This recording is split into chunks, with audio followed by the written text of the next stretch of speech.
You wanted the best. You've got the best podcast. The hottest podcast in the world. The Chris Voss Show, the preeminent podcast with guests so smart you may experience serious brain bleed. The CEOs, authors, thought leaders, visionaries, and motivators. Get ready. Strap yourself in. Keep your hands, arms, and legs inside the vehicle at all times, because you're about to go on a monster education roller coaster with your brain. Now, here's your host, Chris Voss. I'm Chris Voss here from thechrisvossshow.com. Ladies and gentlemen, there are ladies, things that makes it official. Welcome to the big show. As always, the Chris Voss Show has been around for, 16 years now? Of course, it wasn't always 16 years, but it's been a full 16 years and 2,800 episodes. Make sure you refer the show to your family, friends, and relatives. Go to goodreads.com/Chris Voss, LinkedIn.com/Chris Voss, YouTube.com/Chris Voss, all those crazy places on the internet. Opinions expressed by guests on the podcast are solely their own and do not necessarily reflect the opinions of the host or the Chris Voss Show. Some guests of the show may be advertising on the podcast, but it is not an endorsement or review of any kind. Today, we have an amazing young lady on the show with us today. Her book is entitled Good Daughtering: The Work You've Always Done, the Credit You've Never Gotten, and How to Finally Feel Enough. Like enough. Out February 17th, 2026 by Allison M. Alford. And she's a doctorate. She's got a PhD. So she's really freaking smart. And that is the type of people that we have on the Chris Voss Show, because the host is an idiot. Dr. Allison Alford is a communication expert, author, and speaker whose work centers on the often invisible roles women play in their families and communities, especially the overlooked labor of adult daughters. With a PhD in communicative studies and 2 decades of university-level teaching, she brings both academic depth and heartfelt clarity to every conversation about gender, identity, and relational responsibility. Welcome to the show. How are you, Allison? Wonderful. Thanks so much for having me here to talk about being a good daughter, which I think about half the world's population knows something about. Now, which half are the bad daughters? Is there a half of the half of? No, the other half is sons. Oh, so... okay. Well, that must be the bad part then. So, Allison, give us your .coms. Where can people find you on the interwebs? Yeah, you can find me on daughtering101.com. And of course, Instagram, Facebook, Pinterest, Substack. I have at Daughtering101 where I share a lot more information there. So I'd love for people to connect with me. Daughtering101. So give us a 30,000 overview. What's in your new book? The book is about the cultural understanding of doing daughtering. So daughtering is a term that I've helped popularize that really gives us an idea that what adult daughters, what women do in families is really important for the glue to keep families connected. But often it's an invisible form of labor because we're not getting credit for it. People aren't saying, wow, that was such great daughtering. And so they're not everybody's noticing, even the daughters, that we are doing so much, spending our resources, our time, our effort to try to help these families stay connected. So the book is about learning about that and trying to help make some effective changes. And I mean, getting people to thank you for the work you do. I mean, that can sometimes be quite the challenge. Some people are really busy and, I always thought that if I just did things because I love people, that they would notice and they would care. And that seemed to actually end up the opposite because I would give too much. Is that kind of sometimes the case, or how does it work? How do we get more recognition, I guess? Yeah, I mean, so this conversation we're having is how we start to get recognition and talk about it and bring it into the cultural, awareness. When we think about how we talk about families, we know that if I were to talk about parenting, I could say, oh, parenting, it's hard, it's complicated, it's time consuming, but also I can like it and be glad about it. And it's rewarding for my life. And so we need to be able to have that same conversation about daughtering, especially as our parents age, we start to notice as women that we're doing more or different stuff. And it just gets really complex and sticky. And we're trying to respect our parents' autonomy. We're trying to, respect the way our relationship has always been set up.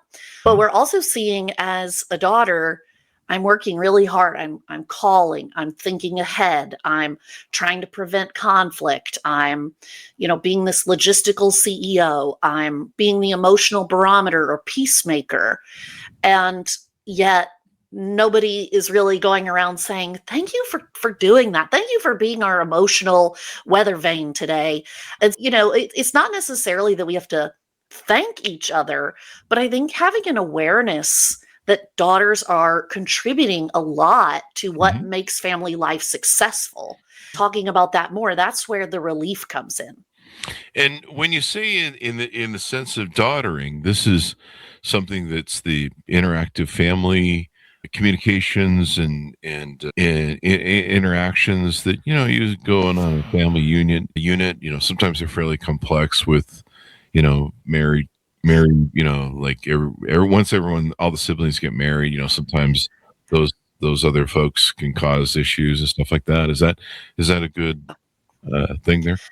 Yeah, when we talk about doing daughtering, it's really these everyday tiny behaviors that are important in families.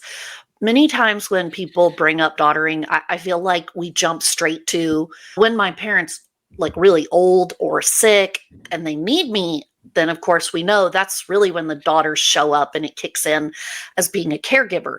I'm trying to bring attention to the ways that we do daughtering across our lifespan, and not necessarily because something traumatic is happening, but because it's part of our everyday life.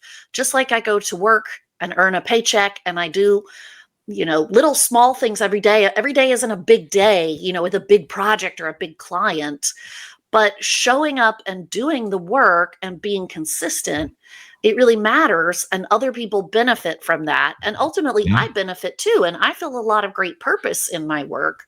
Yeah. So I want us to talk about daughters like that too.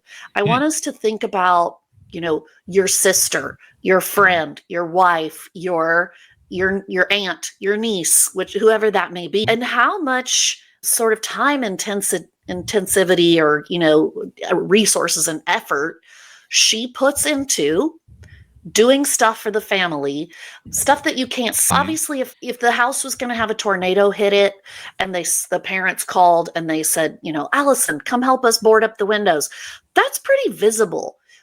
And maybe I tell my friends about it or I post it on Facebook. But when I'm doing the regular everyday work of daughtering, it's a lot of it is cognitive labor, like CEO type planning and strategizing, thinking ahead, worrying. A lot of it is emotional bandwidth to try to keep everybody at peace or, playing nicely with one another. And I also do work as a daughter through my identity, just how I carry myself in the world. I don't have to be face to face with my parent to be doing daughtering. That's good. I learned a new term the other day called, I think I have this right, the sandwich generation, and it entails. You may be able to describe it better than I do because I just barely first heard of it the other day from a guest. Do you want to take a crack at it? Let me take a stab at it. Sure. The sandwich generation is a term that's been around for several decades now, but describes particularly when an adult is in midlife and they have kids who need them on the one side, but they also have parents who are starting to need them on the other side in new and different ways. So it feels like you're being sandwiched between these needs and you're trying to give everybody what they need while you're also working or trying to maintain a marriage or a relationship, a partnership, be a voter, a community member. And that squeeze can feel really stressful where you're not sure where to put your resources on your children or on your parents who are needing you more. Yeah. I heard that term for the first time and I was like, wow. And, we just have this situation where people are living longer than they've ever lived in their whole lives historically through time with humans. And I mean, when I first heard the term, I was like, I think someone joked that it was, you're making sandwiches for two people. You're making them for the kids and you're making for the adults, and there's a lot of, parents that are aging into dementia and issues, there's a lot of that extra caretaking. So you probably are making sandwiches sometimes, but that sandwich between generation. And that's a hard road to do. I mean, it's hard enough to raise a family and children, But then you have to deal with parents that are sometimes going into dementia, failing health, or just, taking care of them, make sure they have plenty of attention. The biggest thing I see a lot with old people, and what I think we've talked about it on the show, is, loneliness and depression and alienation, because, what the world gets busy and they're kind of retired, but they're still people too. Yeah. And they need interaction and socialness, and the one thing someone should talk about this, because I don't think anyone's ever talked about this, but your friends really disappear when you get older. I'm at that age now in my 50s where everybody's just going away around me. Some of my friends, and they're just having a heart attack and keeling over one day, and I'm just like, he was 10 years younger than me. Where am I at? And it's something you need to do, but yeah, maybe someone needs to write a book or talk about that more. Luckily, I'm here, right? Yeah. Wrote a book. You go. You might be surprised to learn that the term sandwich generation was actually coined about 40 years ago. Oh, really? And, I think terms like that can come and go, right? So maybe that's why you haven't heard of it. But I would venture to guess that a lot of women have heard of it. And part of the conversation that we're having is that there just seem to be different expectations for women versus men in society. And that's not to say that men are not showing up for their families or doing a lot, but especially in the United States, we champion men for going out in the world and conquering their career and, climbing the ladder of success, as you might think. It's very individual, one rung at a time. And often women are valued for being, gatherers who keep people connected, who bring us all back together for holidays and traditions and meaning making, and really keep the sort of feeling of family going.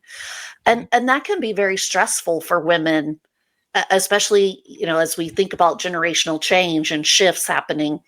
Lots of women want to do their career too and have beautiful, ideas and vision for where they can go. But there's still largely an expectation on women to do more with childcare, with the house, with their parents. And there are even some women who say, as the eldest daughter, it's even more on them because they've had this lifetime of caring for people in their family. So the book is about bringing awareness to these challenges and giving us the language for talking about it, because for so long we haven't had the language or had these types of great conversations we're having today to describe daughtering, what it is, why it's important, and why we think of women as daughters and their role as daughters. And we don't want to call everything a woman does mothering, right? Oh, because okay. It's not, everything we do is not mothering. In fact, there are lots of women, more and more, who are not mothers, who are not partnered, who are not married. Oh. And so giving some language to that daughter experience really gives us a picture of the whole humanity and complexity of women. That was the question I was going to send to you next was, why daughters instead of mothering? And so that explains that. Yeah. I could go into that more if you want me to talk about Sure, it. please do. Please do.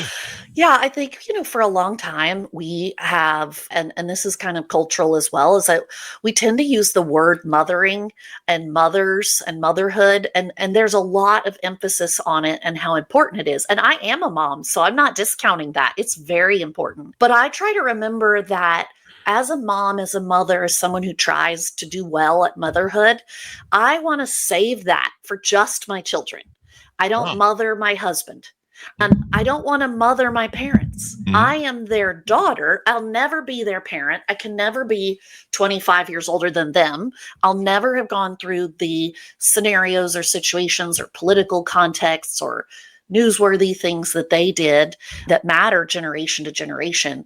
So I really want to bring honor to using the word daughtering and thinking of the care work that daughters do, but also kind of letting daughters be all kinds of daughters. Sometimes I call myself the porcupine daughter because I'm the only one who will bring up difficult topics. I'm the only one who will be pushy and be like, no, we all need to do this, guys. Get together. You can be a variety of kinds of daughter, and it doesn't all have to look sweet and friendly and nice and caring. All of those aspects of daughtering are important to our society, so we have all kinds of people represented. Yeah. Yeah. How did this come about? Why did you go on this journey? I don't know if this is part of your PhD study, but I think you've been teaching and speaking and training on it for quite some time. How did this whole concept develop? Yes. So when I was earning my PhD at the University of Texas at Austin, this was around 10, 12 years ago, I started researching and writing about this topic. So I was in school and I read this great article about kin work or kin keeping, kin, K-I-N. And I realized that this was a topic that I'd never heard of until all of a sudden I was reading kind of an obscure, academic journal article. Or maybe it was like something that had been around, like when you heard Sandwich Generation just the other day, and I hadn't heard this idea of kin work or kin keeping. And basically that topic, what it means is the stuff that people do in families to try to tend to the family. So if you are going to host a holiday party. Let's say you celebrate Christmas and you want to invite your great Aunt Rita. She's a widow.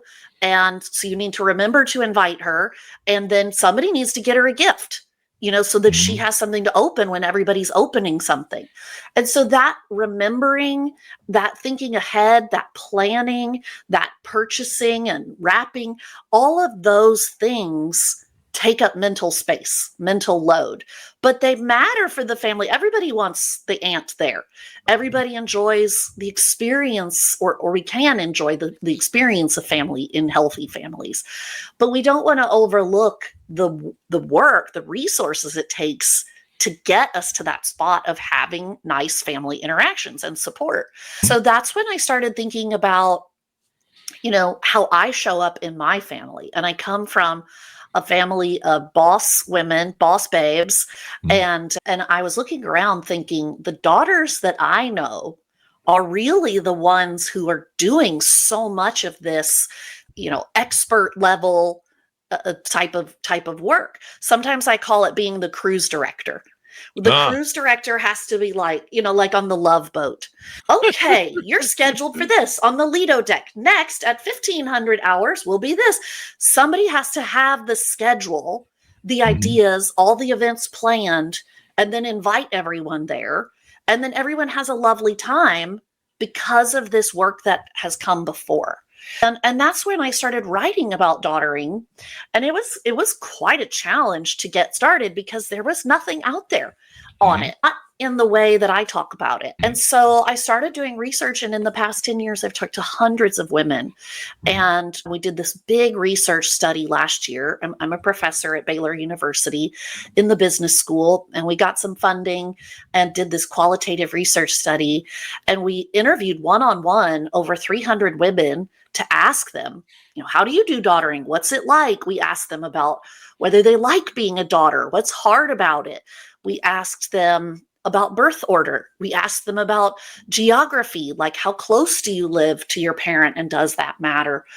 And we just started to find out there's a lot of nuance there that once you dig into it, you realize, wow, that changes. Each of those things changes the context of a family experience. And each of those beautiful experiences is worth knowing about and trying to understand more. Because if we can understand what makes people enjoy family life, then we can keep helping and training people to love their families, to stay connected, to appreciate the support, and we can combat some of those loneliness problems, that epidemic of loneliness, and that ends up impacting our bodies as well. So tell us about some of the offerings you have on your website, some of the things that people can engage with you or work with you on. Yeah, I have the website Daughtering 101, and right now I'm embarking on a speaker series. So I would love to come to your conference, your event, and bring a little bit more nuance, share with you even more of what's in the book, because this was just the tip of the iceberg, and try to help individuals understand how daughtering impacts our lives, even in ways that maybe you've never thought about it. And it's not just for women, it's for men too. And having that cultural conversation. How does it matter in the workplace? How does it matter with my aging parents who are retiring or becoming ill? How does it matter if we're 25 5 and trying to be a good daughter. So you can contact me for my speaker series on my website, daughtering101.com, or contact me for individual coaching. I've been a coach for over 10 years, and I love working with individuals who can share the nuances of your story with me. And I'm really excited of the events that I have coming up over the next several months, part of my book tour. Here's again my book. You can see it behind me. It's a beautiful pink book called Good Daughtering, available anywhere fine books are sold online, but of course also on my website, daughtering101.com. My favorite thing is hearing the stories of people and their families, and what makes you love your family, and what gives you life's purpose and makes you happy. And I think we need more positive conversation on those types of things in this world we live in. So that's what I'm here to provide. And so they can reach out to you on your website. Is there any sort of certain people you work for or work with, maybe minimum income or level of career or anything like that? Or I suppose that really wouldn't apply too much to some of this. Yeah, one of the things that I thought as I wrote this book was I'm writing to smart people. I mean, I think that daughtering is an elegantly simple concept once you've heard of it. And if you want to engage with ideas about families, roles, gender, society, expectations, and how we can optimize those things so we can become more efficient in our lives, happier, then it's not just for individuals, it's for workplaces. How can workplaces understand how this type of information will improve their workers' ability and sustainability? And there's not a specific income level or individual who's right for this. I will say, if you're in a traumatic, toxic, narcissist, drugs or abusive relationship, this may not be enough for you. There's some other resources for those really difficult relationships. But for those of us, which is the majority, who are not in that really hard place, we're in a kind of a typical normal place I call the messy middle. And we just would like things to be a little bit better. I'm here to help with that. So definitely start by getting the book. Each chapter has activities at the end of every chapter that give you an awareness of what is daughtering, how much am I doing, do I want to be doing this, and then how do you change it? There's tips for doing conversations with your family, for having those difficult conversations, setting boundaries, starting new traditions that work for you. And so it's a really active topic, meaning there's a lot of work for us to do all together. And so I'd love for you to reach out to daughtering101.com. Thank you very much, Allison, for coming on the show. We really appreciate it. It's been very insightful, and I've learned some new terms today. I learned more about the sandwiching thing too. That sandwiching. Yeah. That's my first impression was they're making sandwiches for everybody. I guess both sides. It's kind of like changing diapers. You got to change diapers on both sides now. So you've got that. Bless you. Thank you. As we go out, give people your final pitch to pick up the book, wherever fine books are sold, and your .com. One last time. Yeah, I'm Dr. Allison Alford of daughtering101.com. And if you pick up this book, which is called Good Daughtering, you will find some of the things that you have known about but not known how to discuss. You will find relief from some of life's everyday consistent issues that you've been facing. And you will find a daughterhood of women who are sharing that with you. So please go pick up the book. Thank you very much, Allison, for coming to the show. We really appreciate it. Appreciate it very much, Chris. Great to be here. Thank you. Thanks for tuning in. Order up our book, folks, wherever fine books are sold. Good Daughtering, the work you've always done, the credit you've never gotten, and how to finally feel like enough. Out February 17th, 2026. Can't believe we're still in 2026, and I'm in March now. I'm like, I thought that was next year. Anyway, thanks for tuning in, everyone. Go to goodreads.com/Chris Voss, linkedin.com, youtube.com, facebook.com, all for Chris Voss, one word. We'll see you guys on the other side. Be good to each other. Stay safe. See you next time. You've been listening to the most amazing, intelligent podcast ever made to improve your brain and your life. Warning, consuming too much of the Chris Voss Show podcast can lead to people thinking you're smarter, younger, and irresistible sexy. Consume in regularly moderated amounts. Consult a doctor for any resulting brain bleed.